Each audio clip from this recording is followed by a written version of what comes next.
Welcome to the tripod. Hello and welcome to the first video tutorial on the tripod page. Today, if you listen to the podcast, you'll know we're going to talk about graduated filters. We're not going to talk about my hair, because anyway, in this episode we're going to discuss graduated filters, not my haircut, because it's bad. You'll have to tune into next week's podcast to see if I ever finish it. But for now, let's jump straight into Lightroom. Okay, so here we are in Lightroom, so I'm just going to jump into this blank image. We're going to go through tip number 1. So tip number 1 is the boring theory bit that we have to go through. And that's basically, how does the graduated filter work?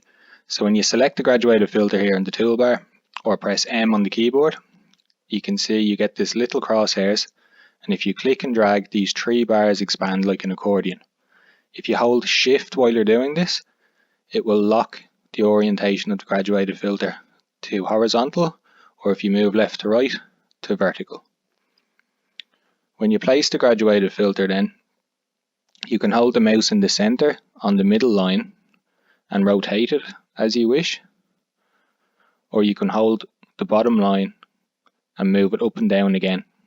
By doing this, you will reduce the hardness or the feathering of the graduated filter, so that's always a handy thing to come back and do.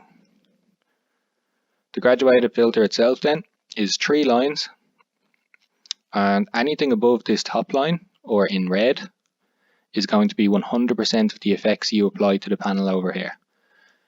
As it goes from the top line to the middle line, it's going to reduce from 100% opacity down to 75% opacity. And again, that's all the effects you have applied in here. When you go from the middle line down to the bottom line, it's going to fade from 75% out to 0. So the closer you have these bars together, the quicker you get the fade from 100% to 0%. The further apart, the slower the fade from 100% out down to 0% again. Tip number 2 is the overlay modes for the graduated filter. So as you can see here on a white background, it's very difficult to see the 3 lines, and it's difficult to see what effect that you might be applying. So to get over this, you can press O on the keyboard, and that'll bring up your overlay. Alternatively, you can click down here and it'll show or hide the mask. This mask on this image is red at the moment. If you wanted to change the color, depending on the colors that are present in your image, you can hold Shift and press O to cycle to green, white, black, and back to red. This is just a handy way to see what you're doing with the graduated filter and where it'll be applied. Okay, tip number 3, fixing your sky with a graduated filter. As we said previously, it's hard to know where to bring your graduated filter into the image. So from here, if I was to click up the very top and drag down, holding Shift, you can see a lot of my graduated filter is actually off the screen there. As this image has a relatively flat horizon, I can actually delete that mask and start again.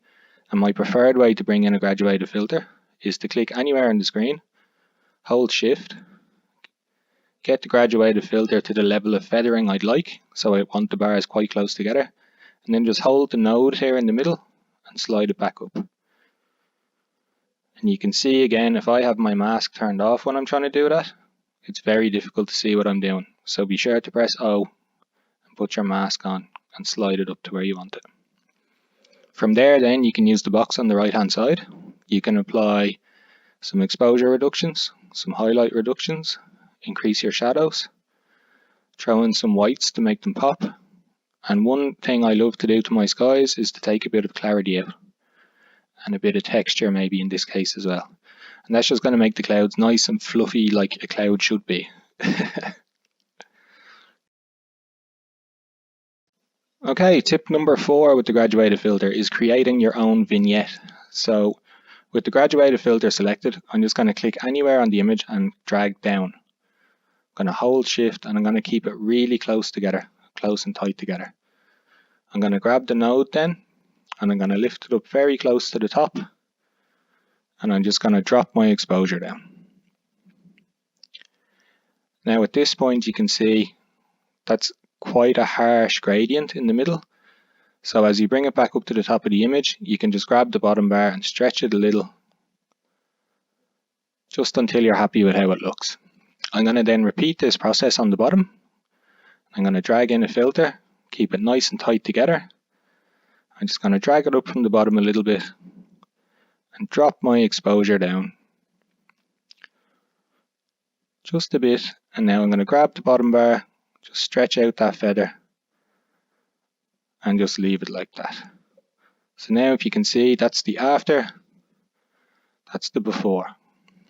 So I've just created a little, like the black lines you see on the cinematic videos. It's just going to put shutters on either side of the image, and it's going to draw the eye straight into the center of the image. Now we have tip number 5, and Kevin referenced this in the podcast the other day, and that's using color in your graduated filters. So some people like to use a split tone of teal and orange to try and get that kind of Hollywood look.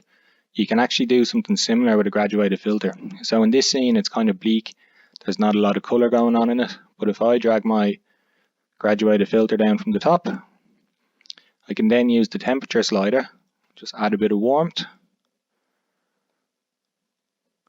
And then similarly to the custom vignette, if I drag one up from the bottom, and then I take away some of the warmth, just add a bit of blue.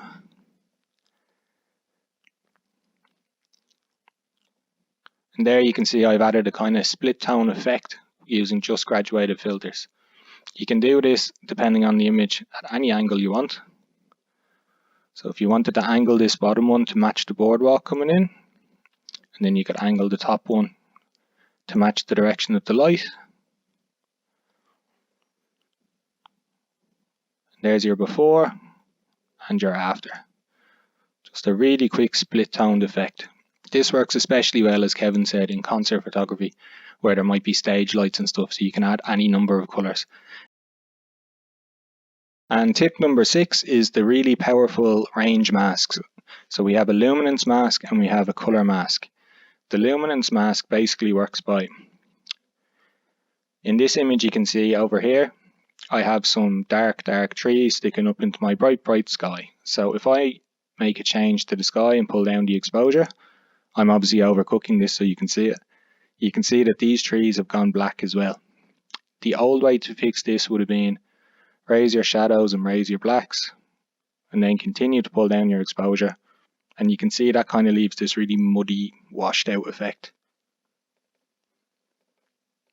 So to counteract that now, what you can do is drag your exposure down to where you want it, come down to range mask and choose luminance. Now at this point, if you click show luminance mask, it's going to show you your overlay, and you can either drag the slider from black to white. So from the left side, like your histogram, is your blacks, or you can drag it from white to black. As you drag this slider, if you drag the black towards white, you're eliminating the blacks from the mask. So as you can see here, when I begin to slide it, those trees that were selected over here have suddenly become unselected or deselected. If I continue going up all the way up to the top, you can see that there's pretty much nothing selected because I'm at 95 of 100, so it's a very low tonal range that's being selected. Alternatively, you can take the dropper tool here and you can come over and just click and drag a box over the trees, and it will automatically eliminate those tones from your mask. So you can see it depends where you're going to sample from, depending which tones. If I sample the bright tones down here, it's obviously going to select a lot of things. If I sample the dark tones, it's going to select a mixture. But for me, I just like to drag the black slider up and up and up until I can see it's not really affecting my trees anymore. Turn off the overlay mask, and you can see as much as I drag the slider up and down, it's not really going to affect those trees. The second type of range mask we have is a colour mask. So in this image you can see that Hook Lighthouse is standing up into the sky, so a conventional graduated filter pulled down from the top would obviously affect the lighthouse as well. So to avoid that, I just want to affect the warm tones here. So I'm going to go to range mask, I'm going to choose color, and then I'm going to use the dropper here like we did previous, and I'm just going to draw a box over all of these warm tones. And you can see now if I turn on my overlay mask, you can see that all the warm tones have been selected here in the sky, and any of the blues and that have been left out. So when I now go and I make a change on my graduated filter, you can see it's just affecting, God, that looks horrendous, but it's just affecting the areas in that color mask. It's not going to affect the lighthouse or anything else. Tip number 7. If you have an image like this here that has no sky, you might think that the graduated filter is useless, but you can actually process your entire image using just a graduated filter and use the luminance masks to target specific areas. So if I get a graduated filter here and I hold the mouse out to one side of the image, click and drag away,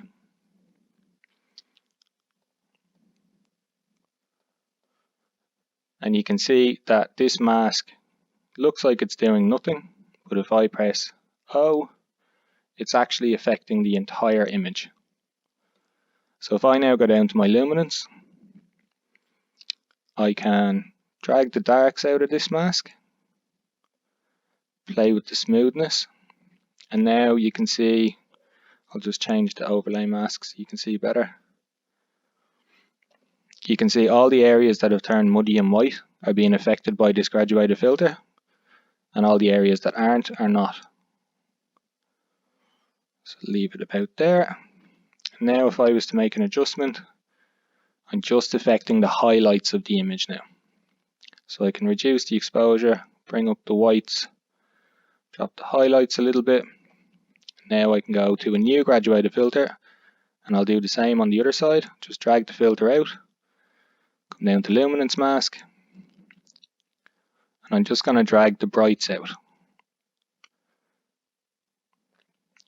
You can see here all of these red bits are going to be affected by this mask, and all of the white bits will be left untouched. If I come in here now and I can bring up my exposure, or drop my exposure even, sorry. Increase contrast, drop the blacks. And I've now created a ton of contrast in the image without touching my basic panel at all. So when I come in now, there's my before and my after. I can increase my exposure, drop my highlights, increase shadows, and basically start on the image afresh.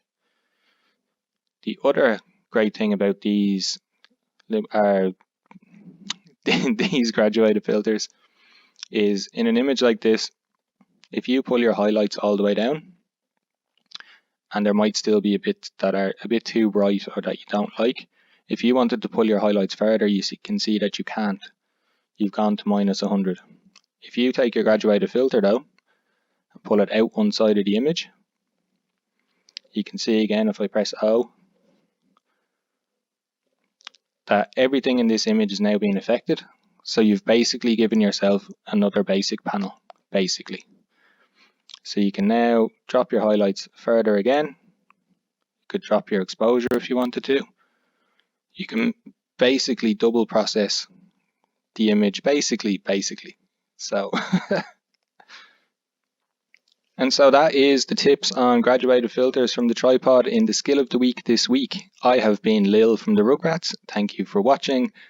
Listen to the podcast, drop a review on iTunes, give the lads some stick because I'm sick of getting stick about my haircut. Stay safe.